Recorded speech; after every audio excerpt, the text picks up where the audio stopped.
ప్రభుత్వం ఫ్రీగా revenue department నుంచో లేదా ఇతర డిపార్ట్మెంట్స్ నుంచో వాటిని ఏపీఐసికి ఉచితంగా బదలాయింపు చేసినప్పుడు కేవలం వాటిని అభివృద్ధి చేసేటువంటి బాధ్యత మాత్రమే ఏపీఐసి తీసుకోవాల్సినటువంటి పరిస్థితి ఉన్నప్పుడు అది చేయకుండా ఎందుకు ప్రైవేట్ వ్యక్తుల చేతిలో పెట్టాలనేటువంటి ఒక నీచమైనటువంటి ఆలోచన ఎందుకు ఈ ప్రభుత్వానికి వచ్చింది? ప్లస్ అందులో కూడా ఏంటి, ఆ ఏపీఐసి ఈరోజు పీపీపీ కింద ఇస్తామంటున్నటువంటి 22 ఎంఎస్ఎంఈ ఇండస్ట్రియల్ పార్క్స్ ఏవైతే ఉన్నాయో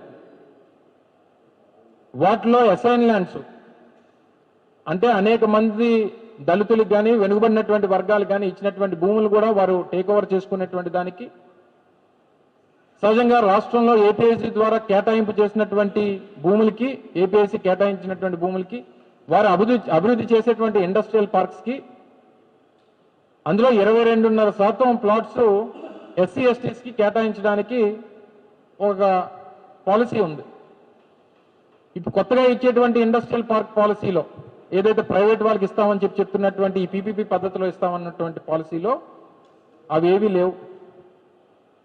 ప్రైవేట్ వాడికి చేతిలో పెడతారట, వాడు అందులో సినిమా హాళ్ళు కట్టుకోవచ్చట, వాడు అందులో రెసిడెన్షియల్ హౌసింగ్ కట్టుకోవచ్చట, వాళ్ళు లేఅవుట్లు వేసుకోవచ్చట, వాడు షాపింగ్ మాల్స్ కట్టుకోవచ్చంట.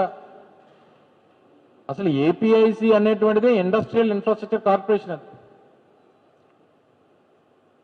అంటే మీరు ఇస్తున్నటువంటిది ఎవరైతే ఎంటర్ప్రీనర్స్ ఉన్నారో అంటే ఔత్సాహిక వ్యాపారస్తులు, ఇండస్ట్రియలిస్టులు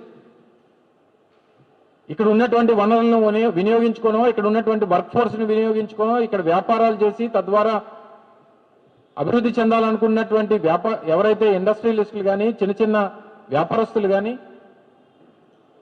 వారి కోసం కేటాయింపబడినటువంటి ఈ సంస్థ, ఈ భూములు కేవలం రియల్ ఎస్టేట్ చెందినటువంటి సంస్థలకు అప్పచెప్పడానికి తీసుకున్నటువంటి ఒక పెద్ద స్కామ్ ఇది అనేటువంటి విషయాన్ని ఈ సందర్భంగా తెలియజేస్తా ఉన్నా.